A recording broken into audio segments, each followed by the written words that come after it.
সবাইকে স্বাগত জানাচ্ছি। আমি ফিরোজ তোহা। শুরুতেই সংবাদ শিরোনাম। আমন্ত্রণ জানাচ্ছি আপডেট সংবাদে। শুরুতেই জানিয়ে দিব গুরুত্বপূর্ণ শিরোনাম, এরপরেই থাকবে বিস্তারিত। বিএনপির সভা থেকে বাড়ি ফেরার পথে প্রাণ গেল বিএনপির ৩ কর্মীর। আরও জানিয়ে দেব শরীয়তপুরের এনসিপির নেতা কার্যালয়ের সামনে ককটেল বিস্ফোরণ। ধীরে ধীরে কমছে সংখ্যা, সন্দেহ, মতবিরোধ, দেশজুড়ে নির্বাচনের দমাদমা। নির্বাচন নিয়ে পুলিশকে কঠোর হুঁশিয়ারি দিল স্বরাষ্ট্র উপদেষ্টা লেফটেন্যান্ট জেনারেল জাহাঙ্গীর আলম চৌধুরী। এতক্ষণ শুনছিলেন গুরুত্বপূর্ণ সংবাদ শিরোনাম, এখন জানিয়ে দিব বিস্তারিত। এবার সভা শেষে বাড়ি ফেরার পথে প্রাণ গেল বিএনপির ৩ কর্মীর। বাগেরহাটে রামপালের বাসের ধাক্কায় ও ট্রাক চাপায় ৩ মোটরসাইকেলের আরোহী নিহত হন। খুলনায় মোংলা সড়কের বেল্লি ব্রিজের এলাকায় দুর্ঘটনা ঘটে। নিহতরা হলেন রামপুর উপজেলা নগর ইউনিয়নের বিএনপির কর্মী জমিদার ইসদার, মিজান ব্যাপারী ও হরিপদ রায়। তারা বিকালে ভাগা বালুর মাঠে অনুষ্ঠিত বিএনপির কেন্দ্রীয় গবেষণার বিষয়ক সম্পাদক কৃষিবিদ শামসুর রহমান শামীমকে এক নির্বাচনী সভা শেষে মোটরসাইকেলে বাড়ি পথে ফিরছিলেন। প্রত্যক্ষদর্শীরা জানান, সন্ধ্যার দিকে বাবুবাড়ি এলাকায় পৌঁছে দিয়ে তারা আসার একটি যাত্রীবাহী বাস তাদেরকে ধাক্কা দেয়। পরে পেছন থেকে একটি ট্রাক তাদের চাপা দেয়। এতে মোটরসাইকেলে দুমড়ে মুচড়ে যায় এবং ঘটনাস্থলে ৩ জনের মৃত্যু হয়। কাটাখালীর হাইওয়ে থানার ভারপ্রাপ্ত কর্মকর্তা ওসি জাফর আহমেদ বলেছেন, ঘটনাস্থলে পুলিশ রয়েছে, পরিস্থিতি নিয়ন্ত্রণে রয়েছে। মোংলা ইজিপিজেড ফায়ার সার্ভিসের senior station officer Imran Hossain বলেন, খবর পেয়ে ঘটনাস্থল থেকে মরদেহদের উদ্ধার করেছে পুলিশ, হস্তান্তর করেছিল। সড়কে যান চলাচল স্বাভাবিক রয়েছে।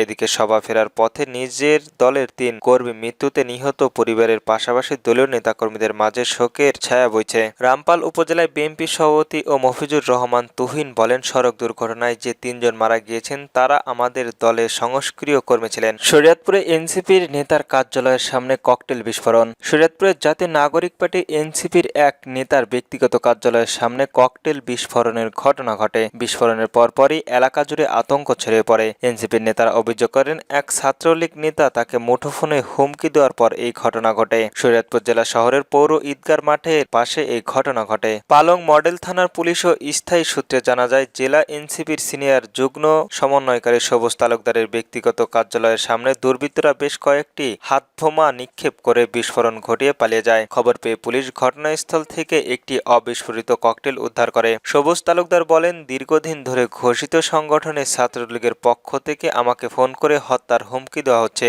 গতকালও আমার অফিস ও ব্যবসা প্রতিষ্ঠান পুড়িয়ে ফেলার হুমকি দেওয়া হয়। এর পরপরই ব্যক্তিগত কার্যালয়ের সামনে ককটেল নিক্ষেপ ও বিস্ফোরণের ঘটনা ঘটে। এ ব্যাপারে পালং মডেল থানার ওসি হেলাল উদ্দিন বলেন, ঘটনাস্থল পরিদর্শন করা হয়েছে, সেখান থেকে একটি অবিস্ফোরিত ককটেল উদ্ধার করা হয়েছে। অভিযোগের ভিত্তিতে এ ব্যাপারে আইনি ব্যবস্থা নেওয়া হবে। দেশজুড়ে নির্বাচনী দমদমাদম। ধীরে ধীরে কমছে সংখ্যা, সন্দেহ ও মতবিরোধ। জাতীয় নির্বাচন সহ কয়েকটি ইস্যুতে রাজনৈতিক দলগুলোর মধ্যে যে সংখ্যা, সন্দেহ ও মতবিরোধ ছিল তা ধীরে ধীরে কমতে শুরু করেছে।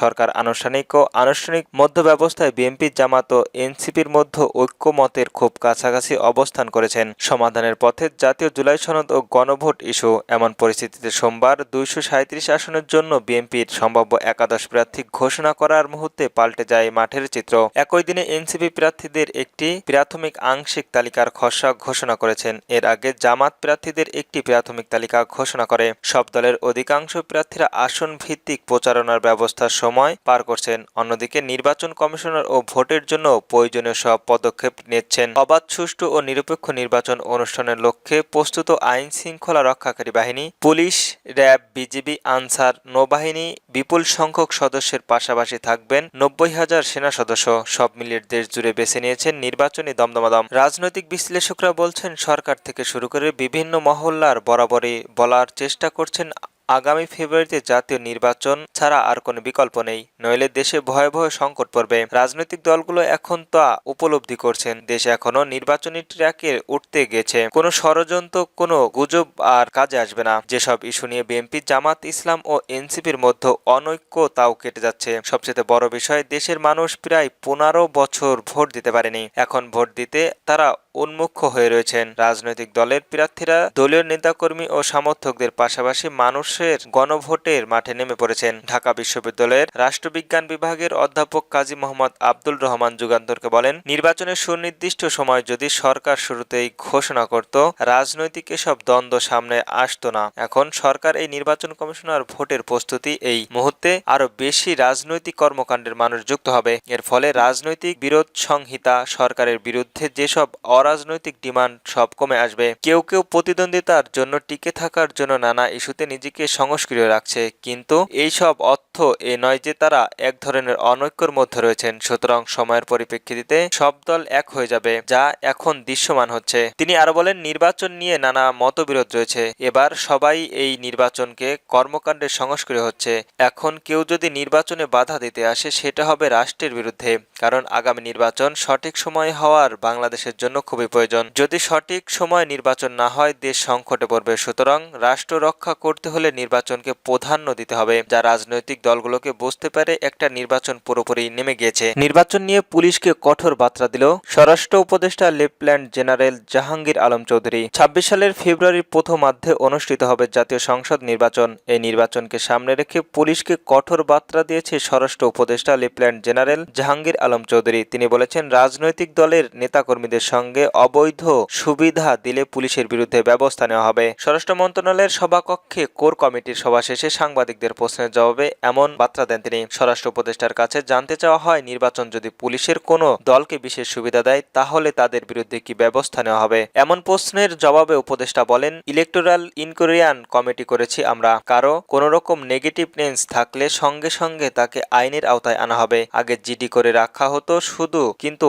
এবার সঙ্গে সঙ্গে আইনের আওতায় আনা হবে। তিনি আরো বলেন, পুলিশের প্রতি আমরা নির্দেশনা হচ্ছে নির্বাচন হবে ফ্রি, ফেয়ার, ক্রেডিবল ও উচ্চমুখর। পুলিশ কেউ অনৈতিক কাজে জড়িত থাকলে তাকে আইনের আওতায় নিয়ে আসা হবে। নির্বাচনের সময় সেনাবাহিনী ম্যাজিস্ট্রেট পাওয়ার থাকবে কিনা জানতে চাইলে স্বরাষ্ট্র উপদেষ্টা বলেন, সেনাবাহিনীতে এখন সেই পাওয়ার রয়েছে। নির্বাচন হলে বন্ধ হবে কিনা সেই প্রশ্ন তখন করতে বলেন তিনি। নির্বাচনের আগে পুলিশ রদবদল হবে কিনা জানতে চাইলে জাহাঙ্গীর আলম বলেন, ২৪, ১৪, ১৮ ও ২৪ সালের নির্বাচনে যারা জড়িত ছিলেন তাদের ম্যাক্সিমাম চেঞ্জ করার চেষ্টা করা হবে। প্রথমত যারা নির্বাচনের সঙ্গে জড়িত ছিল তাদের বাদ দেওয়া হবে। এরপর দেখা হবে যারা দুটির সঙ্গে জড়িত। যেহেতু নতুন লোক রিক্রুট করবে, নতুন ওসি নিয়ে আসার সম্ভাবনা নয়, তাই লোকবলের একটি লিমিটেন্স রয়েছে। যদি কেউ এই নির্বাচনের সঙ্গে জড়িত থাকে কিন্তু তার বিরুদ্ধে কোনো রিপোর্টস না থাকে, তাকে হয়তো ব্যবহার করতে হবে।